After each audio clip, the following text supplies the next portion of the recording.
그들은 나의 매임에 괴로움을 더하게 할 줄로 생각하여 순수하지 못하게 다툼으로 그리스도를 전파하느니라. 그러면 무엇이냐? 거칠애로 하나 참으로 하나 무슨 방도로 하든지 전파되는 것은 그리스도니 이로써 나는 기뻐하고 또한 기뻐하리라. 이것이 너희의 간과 예수 그리스도의 성령의 도우심으로 나를 구원에 이르게 할 줄 아는 고로 나의 간절한 기도와 소망을 따라 아무 일에든지 부끄러워하지 아니하고 지금도 전과 같이 온전히 담대하여 살든지 죽든지 내 몸에서 그리스도가 존귀하게 되게 하려 하나니 이는 내게 사는 것이 그리스도니 죽는 것도 유익함이라. 그러나 만일 육신으로 사는 이것이 내 일의 열매일진데 무엇을 택해야 할는지 나는 알지 못하노라.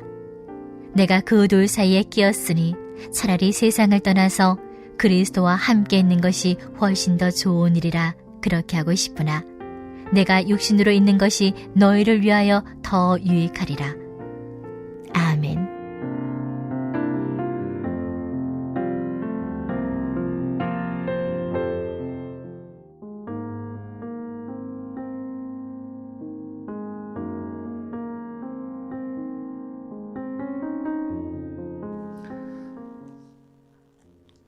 사람들은 자유롭게 사는 것을 좋아합니다. 그래서 어디 가든지 마음껏 여행하고 마음껏 움직이고 가고 싶은 곳은 다 가보고 이것이 사람이 가진 생각 중에 하나입니다. 그래서 북한에서 대한민국으로 오신 분들이 제일 놀라워하는 것이 어떻게 가고 싶은 곳을 다 마음대로 가면서 살 수 있는가입니다.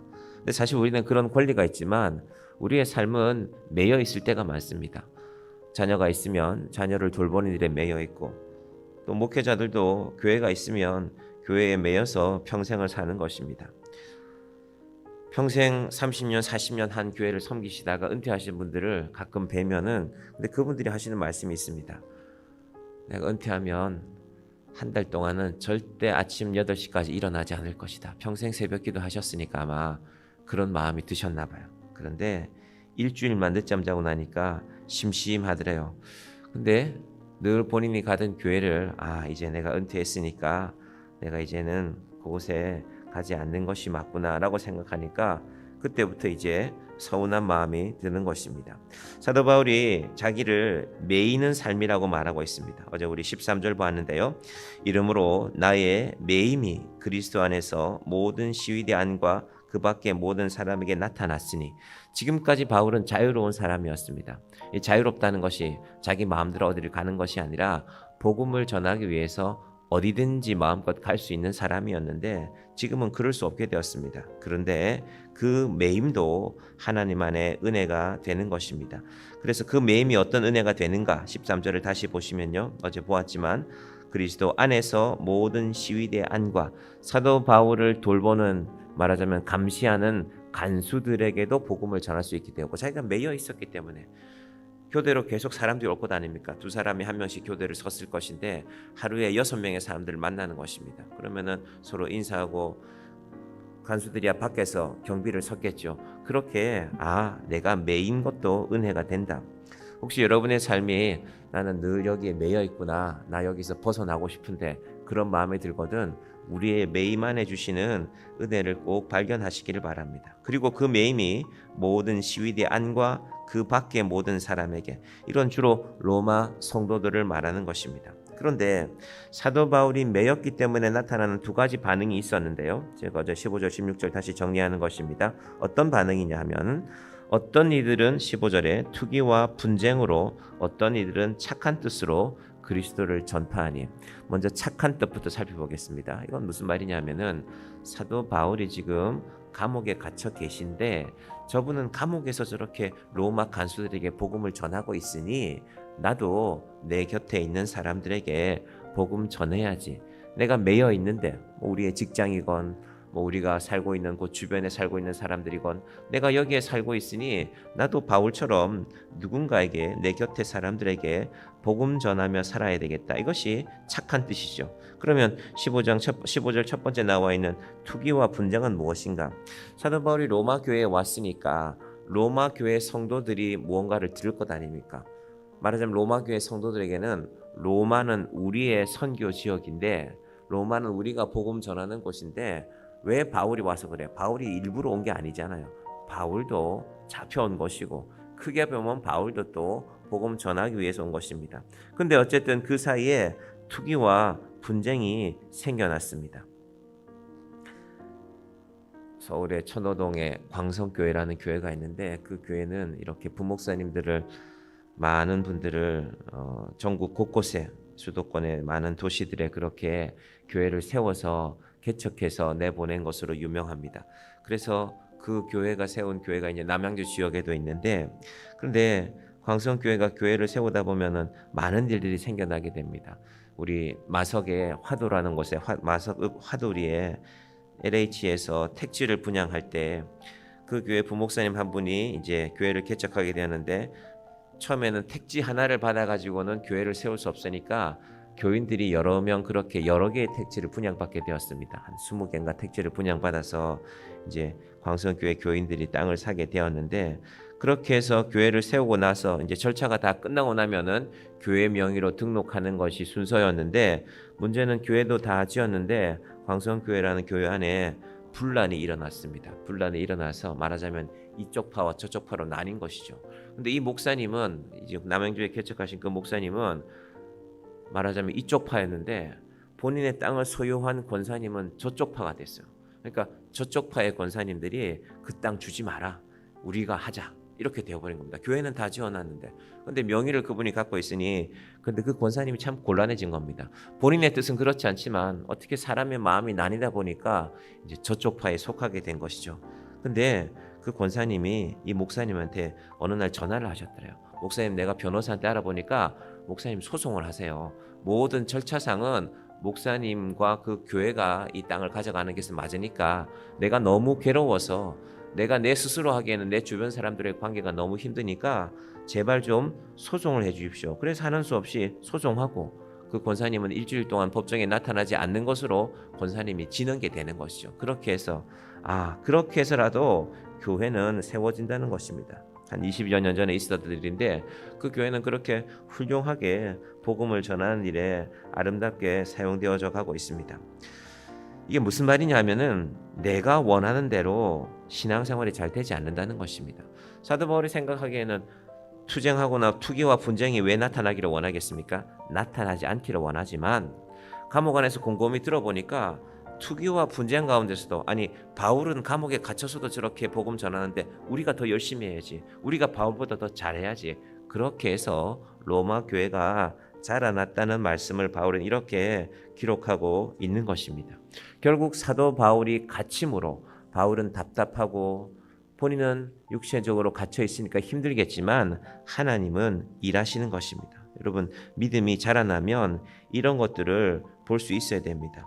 그래서 사도 바울은 갇혀 있는 감옥 안에서도, 그리고 사도 바울이 갇힘으로 말미암아 또 다른, 말하자면 선한 경쟁, 믿음의 경쟁, 그것을 투기와 분쟁으로 말하는 것입니다. 바울은 이 모든 것들이 다 괜찮다는 것입니다. 괜찮다.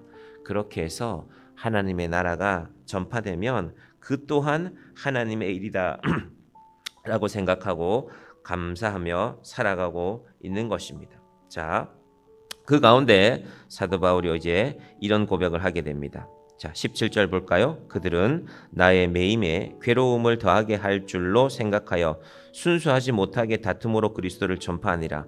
사도 바울이, 너는 거기 매여 있지만 우리가 더 열심히 복음 전파한다면 바울이 마음 아파할 거야. 전혀 그렇지 않다는 것입니다. 18절 같이 볼까요? 그러면 무엇이냐? 거칠애로 하나 참으로 하나 무슨 방도로 하든지 전파되는 것은 그리스도니 이로써 나는 기뻐하고 또한 기뻐하니라. 하나님께서 우리에게 이 믿음의 의미를, 이 바울의 마음을 깨닫게 하시길 바랍니다.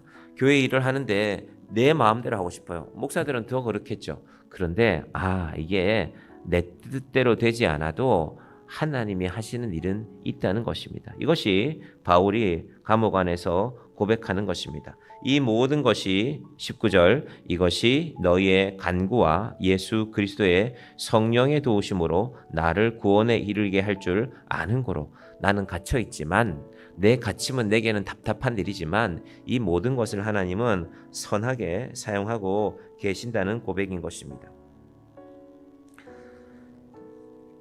이제 우리 20절 한번 볼까요? 20절 나의 간절한 기대와 소망을 따라 아무 일에든지 부끄러워하지 아니하고 지금도 전과 같이 온전히 담대하여 살든지 죽든지 내 몸에서 그리스도가 존귀하게 되게 하려 하나니. 로마 황제에게 재판받는 것에 중요한 의미가 하나 있습니다.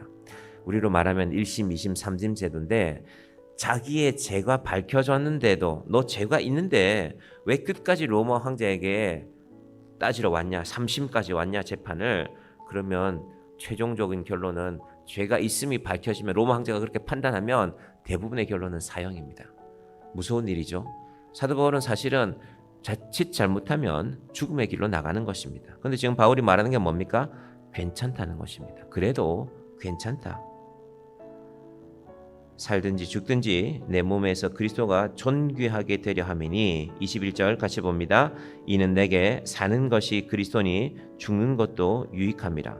지금 사도 바울이 자칫 잘못하면 재판받으면 죽음의 위기에 처할 수가 있는데 황제가 재판을 길게 하지도 않습니다. 황제가 만나고 끝나는 시간까지 채 1분이 걸리지 않은 재판이 많습니다. 간략하게 보고해야죠. 황제한테 길게 보고할 수 있겠습니까?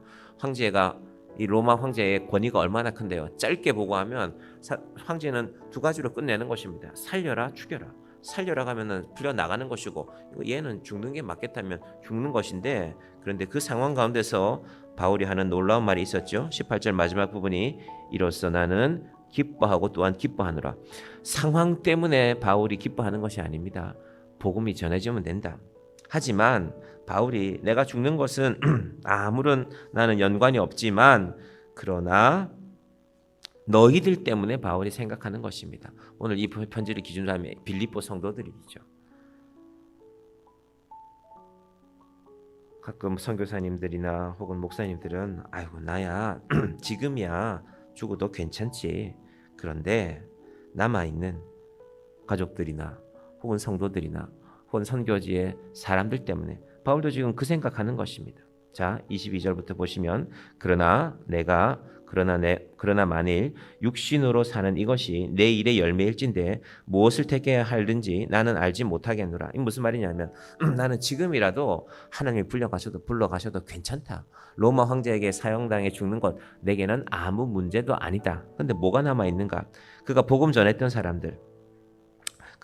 전했던 사람들이 남아 있습니다. 그래서 사도 바울이 이렇게 말하는 것입니다. 23절 내가 그 둘 사이에 끼었으니 차라리 세상을 떠나서 그리스도와 함께 있는 것이 훨씬 더 좋은 일이라. 그렇게 하고 싶으나 내가 육신으로 있는 것이 너희를 위하여 더 유익하리라. 아직까지 빌립보 교회가 연약하니까 내가 너희를 생각하면, 내가 나만 생각하면 나는 하나님께 가는 게 제일 좋다. 예수님과 함께 있고 싶다. 그런데 너희를 생각하면, 그래서 둘 사이에 끼어 있다고 말하는 것입니다. 그럼 예수를 제대로 믿는 것은 둘 사이에 끼어 있는 것입니다. 하나님, 저를 부르시면 저는 언제든지 가도 좋습니다.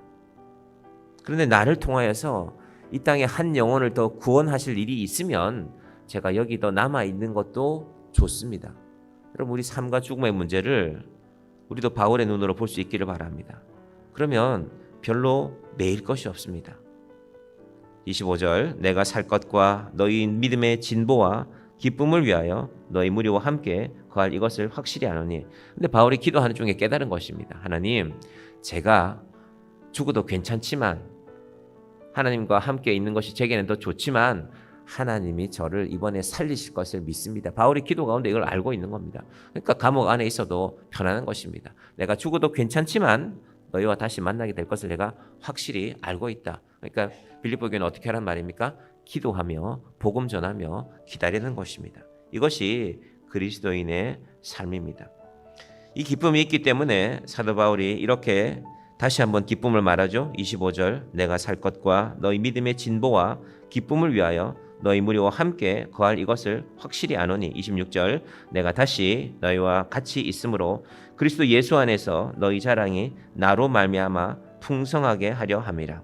사실은 그래서 우리가 주일날 교회에서 만나는 것이 한 주간 동안 어떻게 힘들게 살다가 겨우 살아서 돌아왔습니다가 아니라 하나님께서 주신 복음의 씨앗을 가지고 한 주간 동안 세상에 나가서 우리 육신은 피곤한 날도 있고 우리 마음은 힘든 날도 있지만 복음을 전하고 다시 기쁨으로 만나는 것이 바로 주일의 의미가 되는 것입니다. 하나님께서 이 기쁨을 알고 믿음 안에서 함께 살아가는, 그래서 주일이라는 의미가 우리가 하나님께서 우리가 겨우 모였구나. 사실은 제가 정향교회 목회하면서 그런 생각하는 날도 많습니다. 야, 오늘도 겨우 모였구나.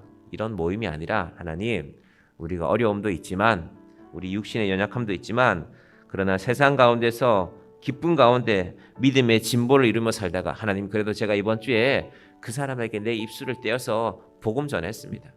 내가 너를 위해서 기도하는데 너도 꼭 예수 믿어야 된다. 우리 교회 주변에 사시는 분들이 조금씩 마음을 열어옵니다.